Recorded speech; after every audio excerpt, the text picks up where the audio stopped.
Making your own custom kitchen cutlery has never been easier. You can buy the kit and then put on your own wooden scales. That's what the handles are called.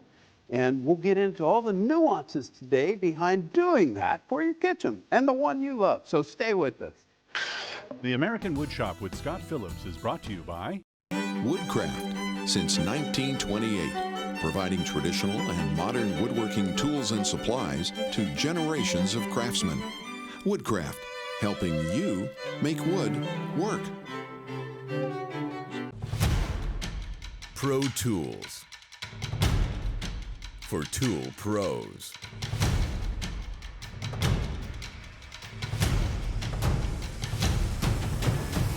Rikon Tools. Woodcraft Magazine. Projects, plans, and web links designed to help you make wood work. P.S. Wood, home of Timberwolf Swedish silicon steel bandsaw blades and super sharp scroll saw blades. A bed to sleep on. A table to share meals. A house that feels like a home. The Furniture Bank of Central Ohio, providing furniture to neighbors in need.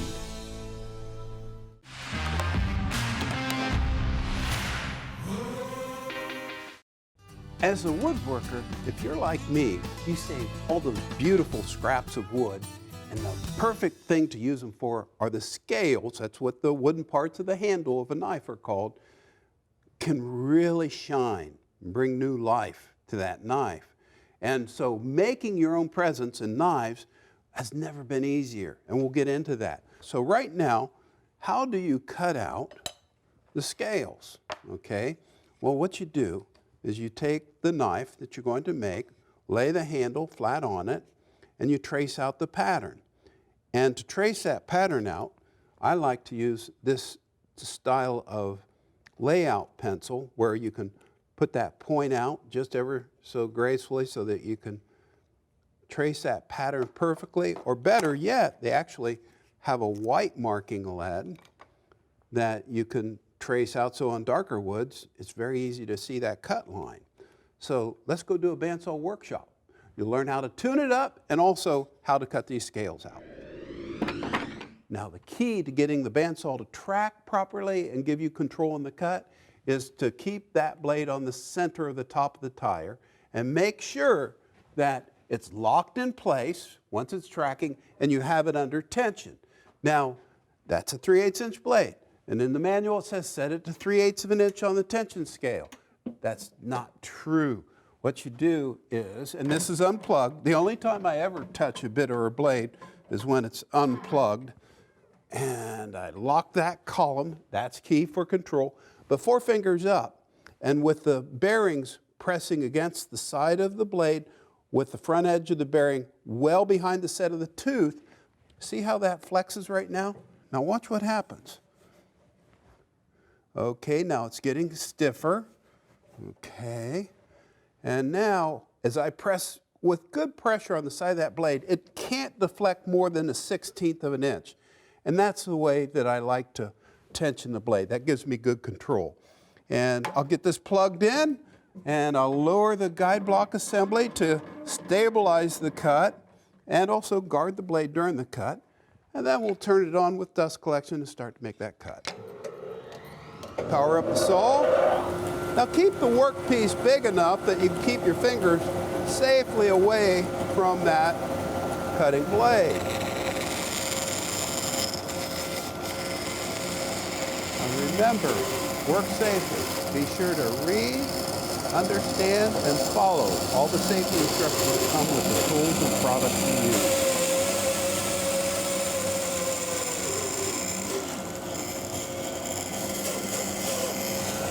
Okay, and then I know from experience, I'm going to do what's called nibbling cuts. This is a great durable blade, but that's as tight of a radius as you can cut, but that's still okay, because what I can do now is sweep around that corner, like so, and when it starts to get into a bind, I just cut out. I don't want to, and don't reach in there and get rid of that scrap. Use your workpiece to get rid of that scrap. Work safely. But let's see, I'm going to come in this way to save this piece for something else down the road. and then I bring my hand up and I control that workpiece so that my fingers are never in the plane of the cutting tees. Okay? And then what about these little details? That's easy to make a quick little cut like this so that when you come in to nibble that away, the blade does not get into a bind. And this doesn't have to be a perfect cut because remember, we're going to profile that. So those are some tips on not only cutting out the scales, but on how to tune up your bandsaw and tension it properly. Look at that wood. I'll get that other scale cut out, then it's on to the glue up.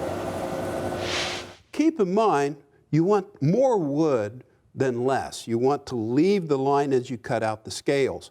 And that quarter sawn grain is selected so that when I put it on the scale, it just covers that handle with about a 1/16 of an inch overhang, and that's perfect right there. The other thing is, look at the place on the handle, the steel, that's going to accept the glued up wood.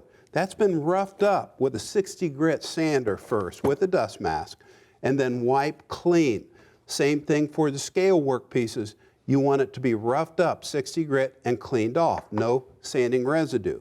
Now, before I go any further, look at this.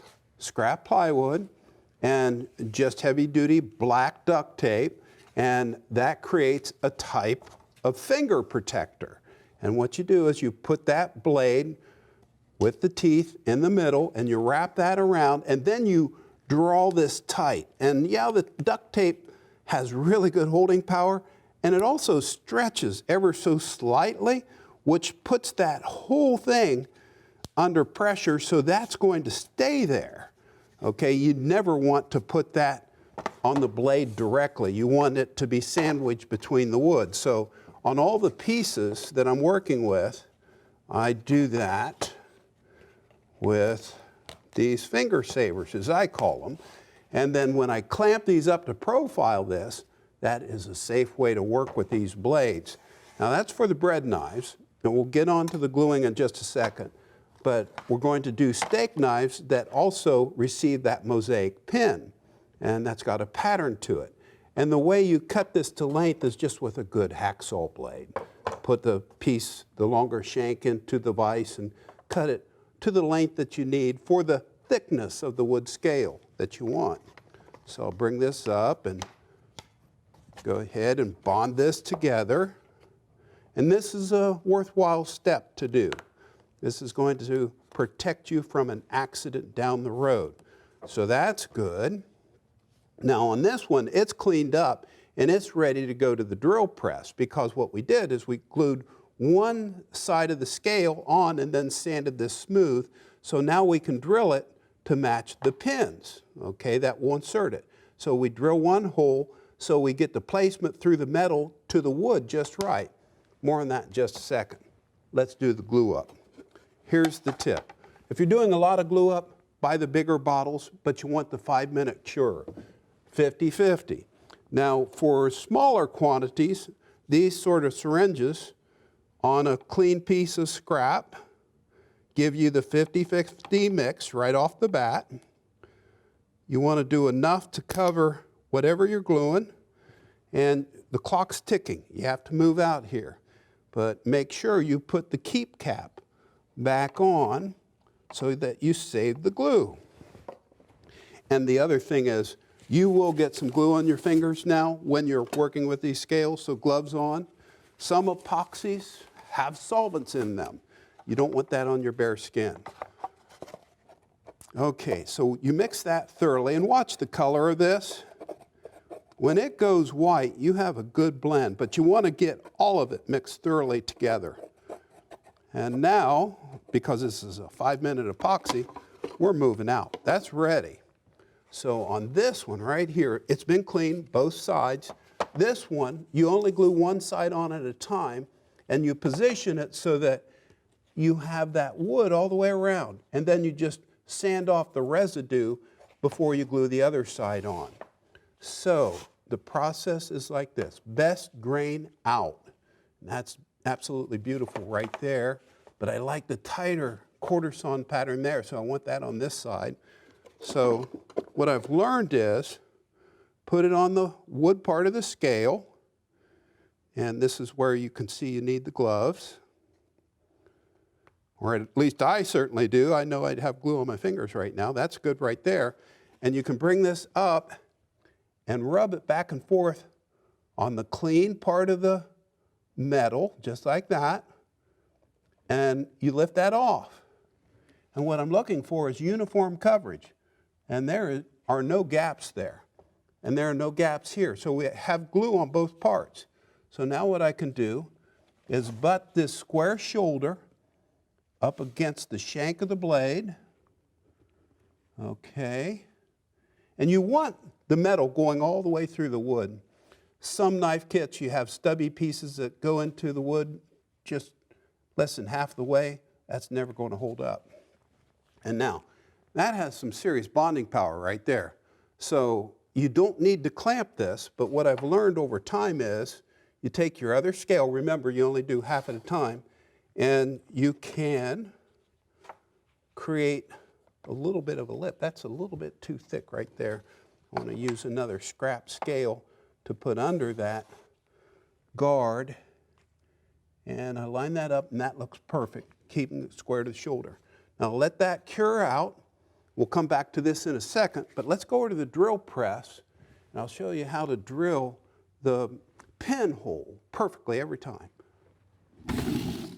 To drill the pinholes, I have to drill the hole through the metal and the wood to match the size of the pin. And we're using a 1/4-inch pin. So that's a metal drilling bit, because the first part of this process is to make sure the metal is drilled perfectly.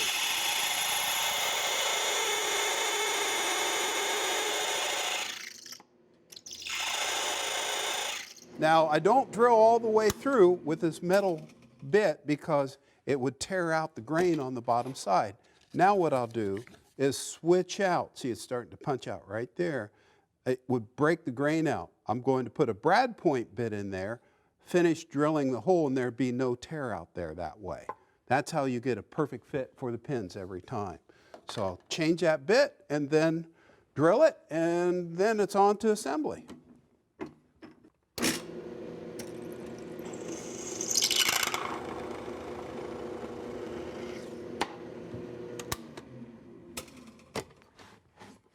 Once I have the hole drilled through the scale and the metal in the middle of the knife handle, then I know that's going to match the pin, and so I glue the other half of the scale on, and when that cures out, I like to give it half an hour, even though there's a 5-minute cure, I can use that as a pilot hole on the drill press and drill the hole all the way through, and then epoxy the pin in.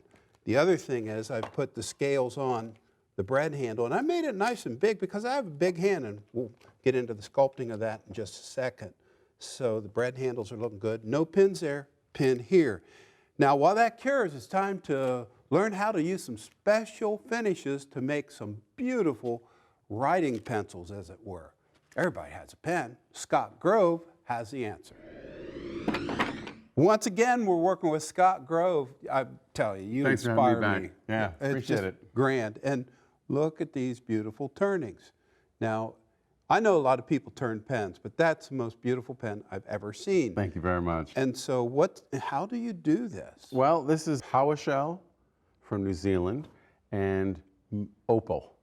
And they're both from Easy Inlay, and it just gives, especially the Opal, it's just little spots of fire. And I just love it. And then these can be cast in a clear resin, either epoxy or Alumilite, or even a UV cure resin if you don't have a pressure pot to do the casting. This one I did just by globbing it on and going outside in the sunlight, and it sets up in 10 seconds and it's ready to go. So it's really fun. And you start with a brass tube, usually paint that black, and you glue on with either CA glue or epoxy the little bits of PowerShell and Opal. And yeah, there's nothing like it. I just love this stuff. It's just really great. And as you can tell, it just Boy, that's a $1 million pen. Yes, it is. And we have the pen kit right here. More on that in just a bit. Yeah. But let's get to turning. Yeah, Face let's show you how this shields, works. you like to have a glove on because it throws out Yeah, in the very sharp pieces. beginning, when you're breaking off the corners, it's basically a plastic, and it kind of throws off sharp shards until we get it smooth, and then we'll have nice ribbons of acrylic peeling off. Okay, and tool rest wise, you're happy with the height? I am. Okay, good. And when you're turning acrylic, I like to use carbide tools. Good. And I'll use a standard carbide tool to break it down to a rough form. a rough form, and then I go to a negative rake. Right. And a negative rake carbide is just great. It cuts real smooth. On acrylic. On acrylic, yeah, Yeah. absolutely. Okay, here we go. And let's see those cuts. Get to it.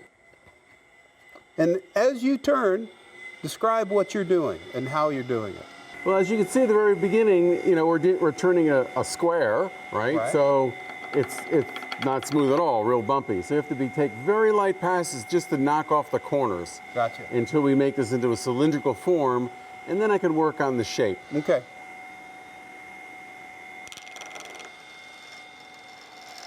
So you're taking light cuts, just knocking it round Yeah. with a traditional round carbide cutter, which means the chisel is level to the ground, the cutting edge is right at or slightly above center line, and you're going straight in, taking light cuts. And look at his hand position.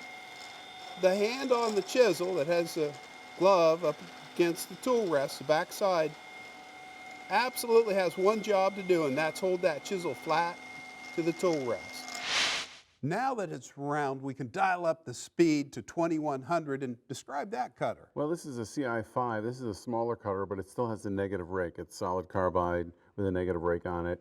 Gives me a little more control, a little more detail. So let's give that a try. Let's see what we get with that. Acrylic. Yeah, and you can see now it's smooth. Right. Right. Okay. 2150 is what we have right now.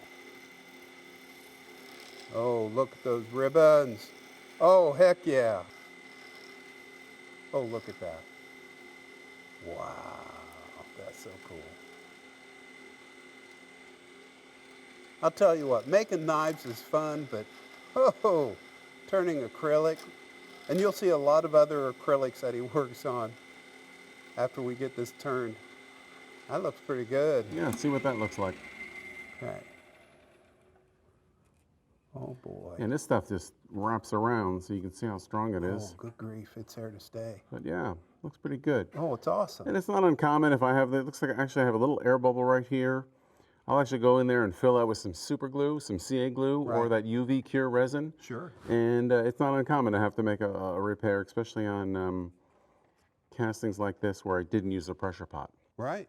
If I use the pressure pot, okay, I can get a perfect casting, but you got to invest in a lot of equipment. So Right. I like things that people can do at home. I do too. That's what this show is all about. So the next thing is Sand this baby up. sand it up. So I always remove the tool rest here, and I'll let you get it set up for sanding. N95 dust mask, dust collector. Correct. Okay.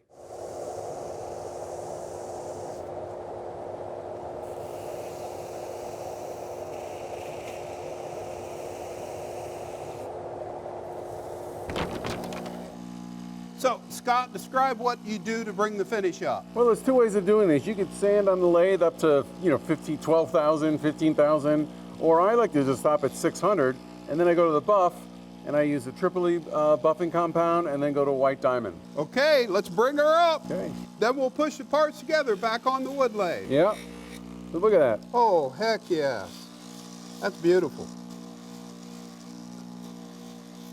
And this red compound is just an abrasive Yeah. with wax. That's what goes onto the buffing wheel. And you just charge that wheel up and go to town. Gorgeous. And you keep it moving so it doesn't overheat in any area. And it's very important you don't go down and catch this edge. Oh, right. You only want to work the bottom half. Right. Because that would be bad. And that the would be rotation bad. is away from you. It's down. You never push it into the rotation. That's correct. The lead in. Oh, There you go. man, that is Touche. sweet. And look at that fire of all the inlays. And again, describe what we're looking at right now. So this is Paua abalone. So abalone shell comes from all over the world, but Paua shell only comes from New Zealand, and it's a jewelry grade Paua shell. And then the opal is a lab grown opal.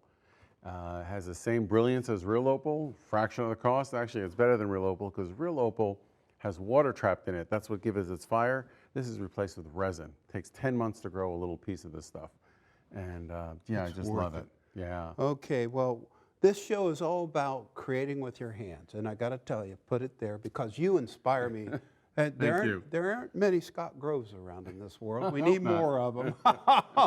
Outstanding, Great. Scott. Okay. Well, I bet those scales are dried on the knives. Let's go back and make the kitchen knives. Let's sign off. That epoxy is solid now, and I don't like to work with it unless it's cured out for half an hour, even though it says it's 5-minute epoxy. And this type of ice right here is the perfect way to work. You know, it's great to take this tool, watch this.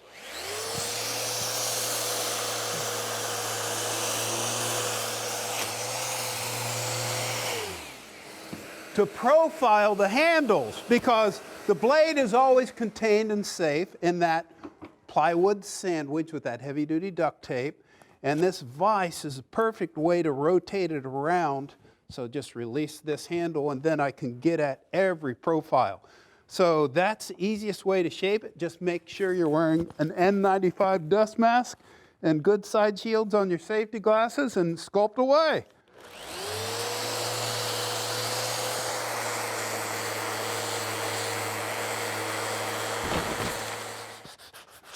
A little bit of hand sanding, and that handle's ready for a perfect finish. Profiled, and it's nice and big. Don't make the scales, the wooden part of the knife, wimpy. You want it to fill your hand. And profile it any way you want to, just as long as it's comfortable. So let's take a look at this right here. Ease that out. And this is where you want to be very careful. Look at that. That is ready for action, and that handle's just grand. Now this buff's dry. Watch that sharp edge. Whatever you do, be careful. And you can see all the way around that quarter-sawn sycamore is absolutely telling a story. That's grand. And this one is profiled down a little bit more. This dries to a hard sheen, and the beautiful thing about this Butcher block conditioner is it's great on cutting boards, and when it gets worn out, all you have to do is buff a little bit more on. You might want to use cutting board oil to clean it up and rejuvenate it a bit. The pocket knife, same material on it, although they do sell gunstock oil. That's a linseed oil-based product that's excellent, but I love that right there. And on this knife, since this was just glued on, I did faux pins on this by drilling a hole and then packing that hole with the epoxy first, then mother of pearl, then on top of that, a material called Marina. I let that cure out and I sanded that smooth, and it looks just like inlaid opal. And then the knife holder is ready to go right there, just like that, buffed out, same material. And remember to cut those slots, use a dado head assembly, and you're in business. Now I'll get these knives all set up here, and we'll get a look at this as the finished project. You gotta love it. With these beautiful wood accents in the kitchen, or as a gift, the folding pocket knife, you just can't beat this. You can't go to the store to buy these things. And then to make your own knife holder like this, and look at all those scrap woods. Orange agate, tiger maple. Now, this one has a mosaic pin that we cut off with the hacksaw and then glued that in and then sanded that down. But I love this opal style right here. That's just a nice little accent. And then quarter-sawn sycamore and purple heart. I'm telling you, we're in business.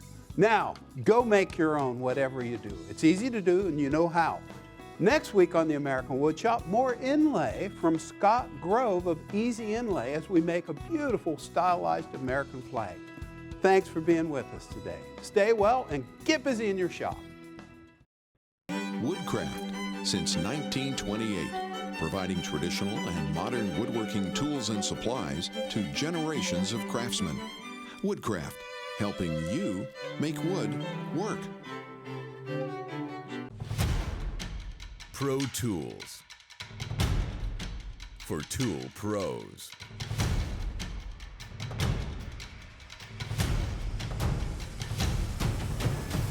Rikon Tools.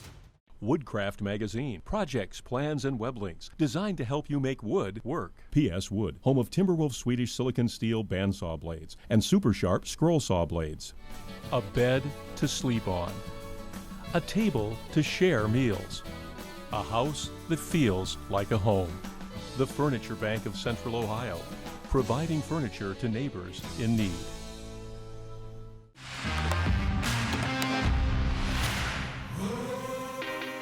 For more information on tips behind the American Woodshop and watch free episodes 24/7, check us out online and like us on Facebook.